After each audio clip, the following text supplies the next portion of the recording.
Hello, thank you for joining us today on Commissioner's Corner. I'm Commissioner Charlotte Garrido, and today we're going to talk about something we all care a great deal about, food and food policy. You know, we grow a lot of good foods in this local area. We have a mild climate and good land for being able to grow foods.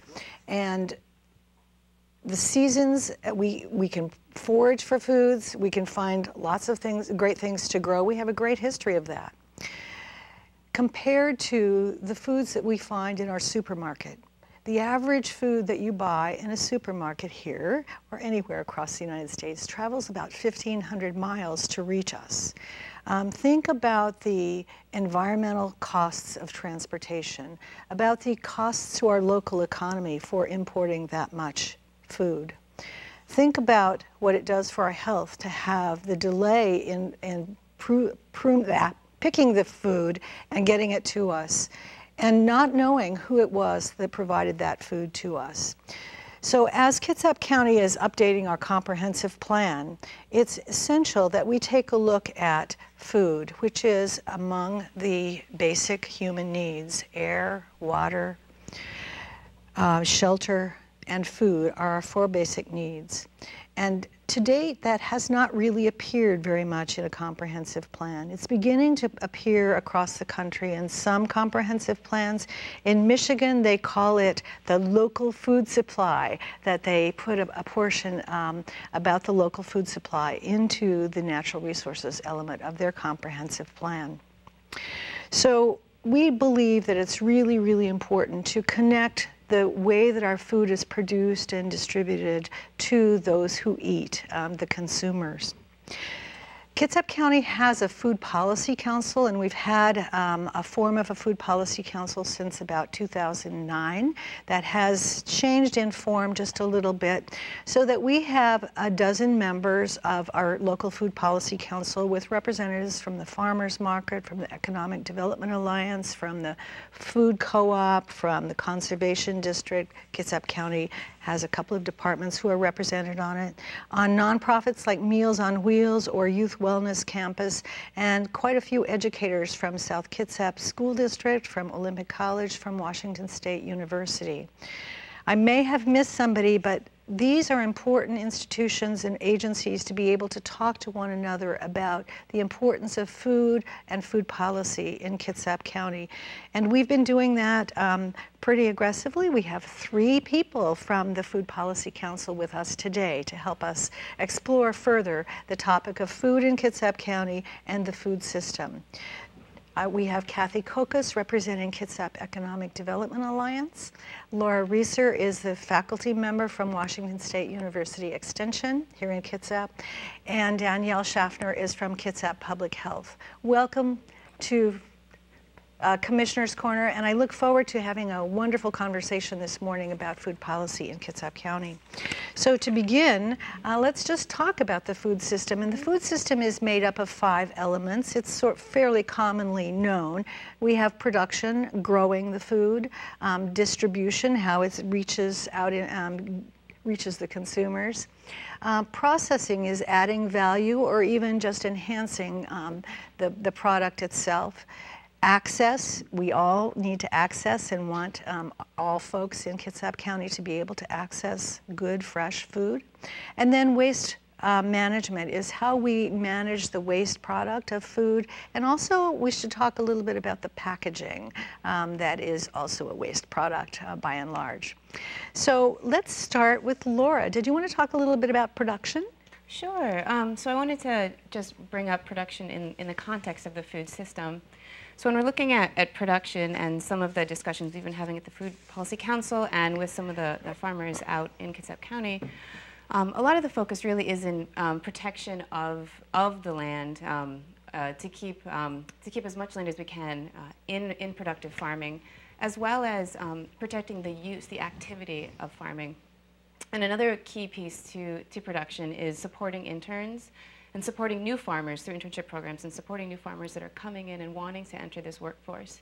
And then as well as supporting farmers who are on their way out of farming and transitional farming and helping to connect the two. And so we're talking about farming, all kinds of farming. It could be referred to as an edible landscape, or it could be urban farming, so that we're not only talking about large parcels of land, we're talking about intense. Yeah, exactly. Yeah, and we have such a wide range here in Kitsap County from, you know, farms that are, the average size of a farm in Kitsap County is about 15 acres, so our county does have relatively smaller parcels as opposed to, you know, some other parts of the country. But we have, you know, urban agriculture happening, absolutely. In suburban areas, you see folks growing food in their front yards, and then to more intensive commercial farming too. Great, thank you. Kathy, do you want to talk a little bit about processing? Yeah, processing. So we've all been to the farmer's market and we see the fresh produce and stuff, but we've probably also seen like the preserves, the jams, the jellies. So to do that, they have to do that in a commercial kitchen. So part of, you know, one of our goals and policies is to make sure that all those needs are met. Do we have enough space in Kitsap County for them to do that value-added products, so that not only are they farming, but maybe they have some ideas on some value-added products using the things that they grow or their partner farms grow. But do they have the capacity or the place to do that? So that's one thing we need to focus on. And the answer to that question, do we have enough? I don't believe we do. And then, of course, as they begin branching out and doing new revenue streams, that requires probably some business assistance through agencies like KETA, SCORE, Kitsap Entrepreneurial Center, WSU classes, you know, online assistance, all kinds of things. Well, either you or Laura, what are some of the entrepreneurial opportunities that might be facing us? And I just observe that processing is something that 50 or 60 years ago happened a whole lot here, and just like across the country, actually around the world, we've lost the capacity as the larger corporations have assumed the responsibility for processing. We don't do that as much at the local level. So what could we be doing? Well, I think there's a great example of 3 companies in North Kitsap that share space and, you know, help companies figure out how to do that. You know, you're not going to use it 24 hours a day. So what are some equitable ways to share the lease and the space so that everybody wins, and you're not all bearing the brunt of the full lease? That's an example. So what kind of products are getting done in the same shared space? Soda, cheese, and mustard. Oh, very interesting. Yeah, but they all need that commercial kitchen that, you know, Danielle from the health department needs to make sure that everything's safe and healthy. Because yes, you want to support people, but you also need to be assured that it's safe for you to take home to your family. Sure. I think that's one thing to keep in mind, is that nowadays there's a lot more rules and regulations around processing food and then selling it to the public. And so a shared space that Kathy was mentioning that could be part of like a business incubator or food venture center that provides business support, but then also the actual facility might be able to help these businesses navigate the regulations so that they know from the beginning what's expected. Okay, to stay on this idea of an incubator, what does an incubator offer? Well, incubators can offer a variety of services, from direct one-on-one business planning support to maybe some food safety classes, or how to market your product, or how to even start a food business, to then having the physical space like a commercial kitchen to be able to process your food. Oh, that's great. Yeah. Thank you. Sure. So do we want to move on to distribution? Okay. Sure. Yeah. So I can just speak to distribution, and we talk about it. What we're looking at is the physical transportation from where the food is being produced to either a storage or an aggregation site, and then off to whoever the buyer is. And so when we talk about distribution in the food system sense, we look at that transportation, the movement, and then the marketing and the sales piece as well. So often we're looking at you know, moving that food from the grower to, you know, maybe a food broker. Usually there's like a middle person there that then makes the connection and the contract to whoever the buyer is. So the idea of what's been called a food hub is moving into a couple of other models now, but a food hub is one where you can aggregate products. Yeah, exactly. So yeah, so one of the wonderful things that's happening around the country that I see huge potential and huge economic impact really in all directions is the food hub, as you mentioned. And so what this is doing is helping to rebuild the distribution network for local food that used to exist, that's been broken down, and now we're going to rebuild it. And so usually what a food hub is it's a business team, and it's often a physical location that either they have their own trucks or they contract that out to go pick up the produce. And then they're the ones who then make the connection between the buyers and then the producers, because the producers have so little time to try and do the marketing of their products, that this has been a great service for folks. Yeah. Yeah. And again, reflecting on what happened in the past. And there are some examples in the region. Snohomish has a gigantic food hub, but there are some smaller ones that, that we also may want to take a look at. That's great. Yeah. Well, and another thing under distribution would be helping with procurement to public agencies. And our office already does procurement assistance because of the Navy here, but that doesn't mean, you know, procurement is all levels of government. So it could be a school district or... So it's our habits of buying. Yes. And if we had a policy internally to our agencies that suggested that we prefer somehow local products, that would be helpful. Yes. Thank you.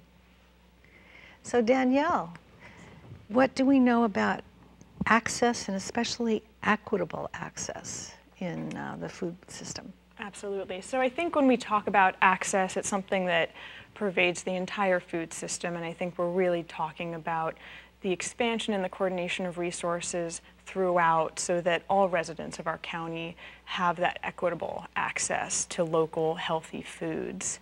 And I think that in my position as, you know, a member of the chronic disease prevention team at the public health district, I think we really focus on that equitable access part of it, and how can we incorporate and really prioritize, you know, those areas that may be lower income or underserved, and look at those areas as, you know, potential locations for farmers markets, for food access programs, community gardens. How can we really start incorporating these things in areas where they're really going to reach the people that don't have that access?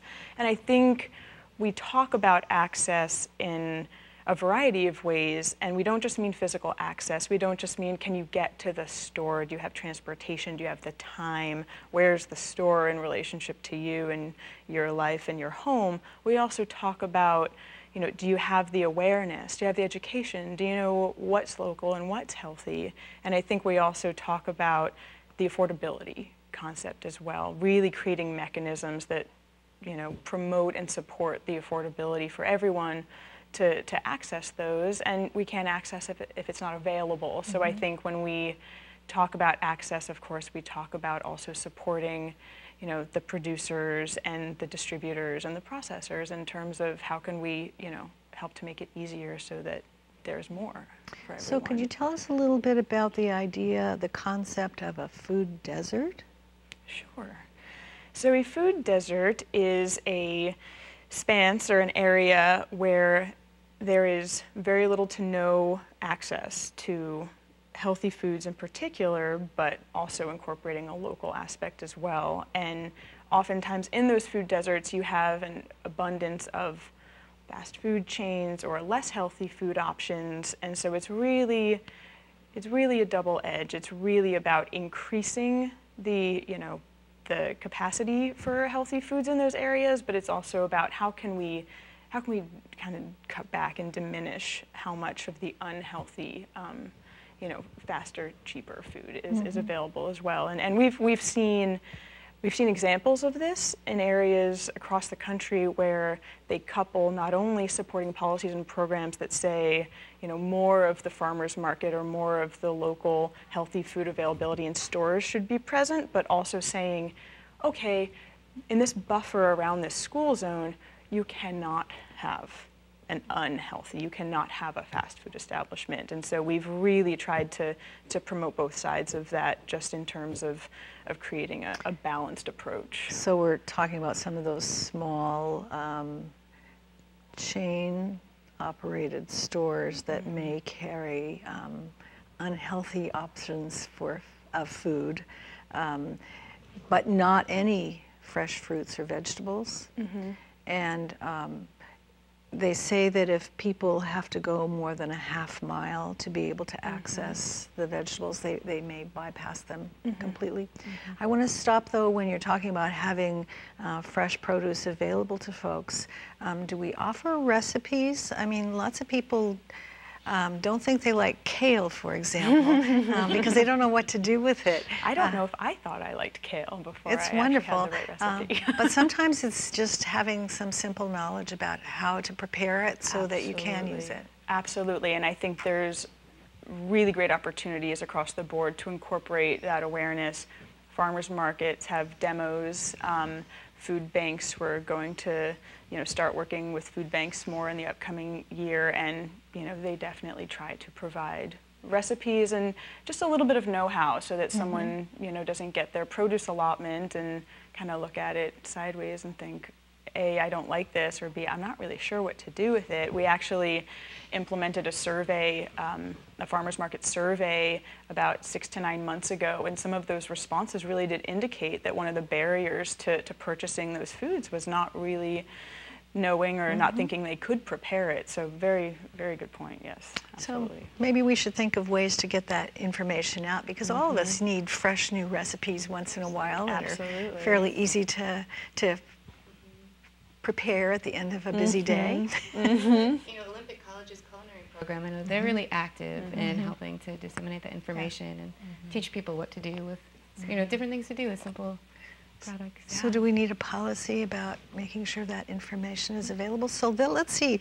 let's take a look at the graphic that we have about the food system, and it shows the Kitsap food system is kind of enveloping this wheel that shows production, processing, distribution, access, and waste management. But on either side, you see how important having policies and education are to make sure that that food system is as robust and well known as possible. So I think this is a really good graphic, and really appreciate that we've been able to address most of the aspects of it. But we also wanted to talk a little bit about some of the policy examples that we would be recommending to the comp plan update. Production. Sure. Yep. So some of the policies that we've been discussing that are draft still at this point. So what I mentioned when I started off was in the protection of the land, because Kitsap County doesn't have any agricultural zoning. There are some other mechanisms to be able to protect farmers and their use of the land as that. And so one of the recommended or the draft policies is going to be to maintain and enhance the right to farm ordinance. So that was one thing that we had discussed. And then one of the other ones is to put a little bit more energy into coordinate some of the resources and facilitate some of the new farmers and the interns coming in, and build a little bit more robust internship program. Yep. And then processing. Processing, I referenced it before about this countywide food assessment, so that we really know what we have and then what we don't have, and what barriers are out there and what gaps, because you can't really address what's needed until we know what we have. And maybe some things people don't know we have. So that would be part of that process. Sure. Well, an assessment is really fundamental to the entire food system. We have some data, and we have some really big gaps in what we know. And if we could begin to put the information together and then talk more broadly to one another and to the general population, have public conversations about how important local food is and what our local food products are, who grows them, etc. It would be fun to showcase something. Maybe the county website can showcase a local producer or value-added company periodically. I mean, there's all kinds of fun ways to do it. And that also helps us build partnerships. Yes. And the other thing, that's one of the policies, is to connect regulations and education, which Laura had also referenced, is that people don't really know maybe what they need to do. I get calls all the time in the office of just people wanting to start a business. And one of them today was actually someone who wants to open a bakery. So I said, oh, you know, you do this, this, this, you'll need to talk to the health department, you're going to have to get permits for any work, you know, so, and at least this person was asking, but they don't always ask, so, you know, that's just another way to get that connected. Sure. I think that's great, and we haven't talked much about the technology of doing some of the tasks of within the food system, and the education about methods and especially new technology, I think are quite valuable as well. Mm-hmm. So maybe we could move to yes, distribution, please. right? Okay, so one of the policies we're looking at for distribution is to, I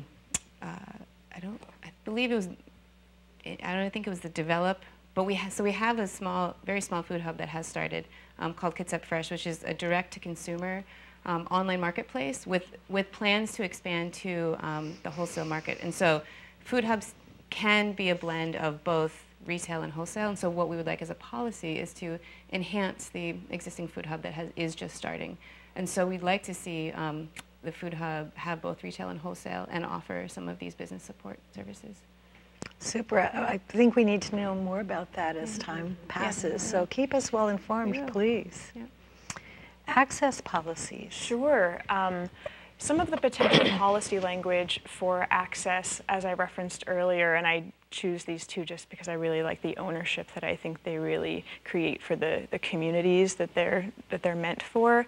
But I think really expanding community gardening through the use of underutilized private and public lands, I think, is just a tremendous idea to put into policy, as well as really prioritizing those underserved communities as locations for future farmers markets or expansions of farmers markets, as well as those, you know, community gardens, pocket gardens, and really food access programs, whether it's educationally based, whether it's, you know, really looking at how we can better inform people about using, you know, an EBT card at a farmer's market. EBT. Yes. So these are, what is an EBT card? What is an EBT card? An EBT card is a voucher of sorts given by the federal government, disseminated through the state to people of certain incomes and family sizes so that they can access fresh produce and other food items. So it's really neat that they can use these at farmers markets and specifically for these produce options. So yeah, it's a really neat program. So yeah. Great. Thank you. Yeah. Well, we haven't talked much about the waste management nor some of the policies, and I just want to point out that waste management, actually data does show that we waste through the food cycle at least 40% of the food that is grown. 40%. That includes each one of us who bring it home and let it sit in the refrigerator uneaten, or bring something home from the restaurant and never finish it, and it goes in the trash. Or to my chickens. Mm-hmm. But at any rate, 40% is a huge number. And even if it were a more manageable, smaller number, that's still a lot of waste. Mm-hmm. And so there are some areas that are beginning to look at having large public abilities to manage food waste. I know the city of Seattle collects it and tries to compost it so that it can be reused again as soil to grow more food in. Packaging is another one that I think that we should all be very, very alert to. All this excess packaging when we buy products, it seems so unnecessary, and when we go to the farmer's market, we take our little bag and put stuff in it and don't need all of that kind of packaging. And so I think that if we could just pay a little bit more attention to how each one of us reduces our own footprint given the packaging, and making sure that we are truly eating the food that we are growing and purchasing, that will reduce the waste in our individual abilities, and then that magnifies quite a bit on a larger scale. So we do need to produce or provide some policy direction, opportunities for people to learn about waste management and reduction is probably the first. Zero waste is one of the big movements that's going on now. Thank you so much for such great wisdom about the food system. So why is all this stuff important? Well, I mean, I think there's so many reasons. For one, like you mentioned at the beginning, I mean, our survival depends on it. I mean, it's very fundamental, right? Our food. And when we eat the food that is grown close to us, there's so many benefits. I think it's healthier. I think it creates a closer sense of community when we know where our food comes from, a sense of place, in relationships with the people growing it. And I think, in fact, the food is probably safer than if it was, shipped 1,500 miles. And it's much more beautiful. Much more beautiful. Well, and you can talk to the person who grew it, Yes. or the person who did the value-added product. I mean, you have access to those people, and you're also, like she said, you're contributing to your community. If there's a small farmer, now you're helping them and their family directly. Yeah. I think as you create these visions, as people come together in partnerships and around the table to create these vision statements and, this potential policy language, I think we also, in looking at how we assess that and how we move forward, as Commissioner Garrido said, we really do find out, who everyone is, and we really do come together in that partnership. And I think that's been, a tremendous experience. So we don't have time today to explore some of the economic benefits of growing local, but if we looked at the amount each household in Kitsap County spends every year on food, and knowing that most of that food is imported from elsewhere, if we could capture even 20% more of that input, it would be gigantic. Yes. So whether it's the economy, whether it's collaboration and partnerships, whether it's health and nutrition, I think today, with your help, we have established that paying attention to food and food policy is an extremely important facet of looking at our community and improving the way that we develop policies. So thank you for the work that you do on a daily basis. Thank you for your work on the Food Policy Council. And thank you for being here today and contributing your wisdom. Thank you. And thank you all for joining us today. We've certainly enjoyed talking to you about food. If you'd like to contact any one of us, feel free, and don't hesitate to let me know about your thoughts about food and food policy in Kitsap County.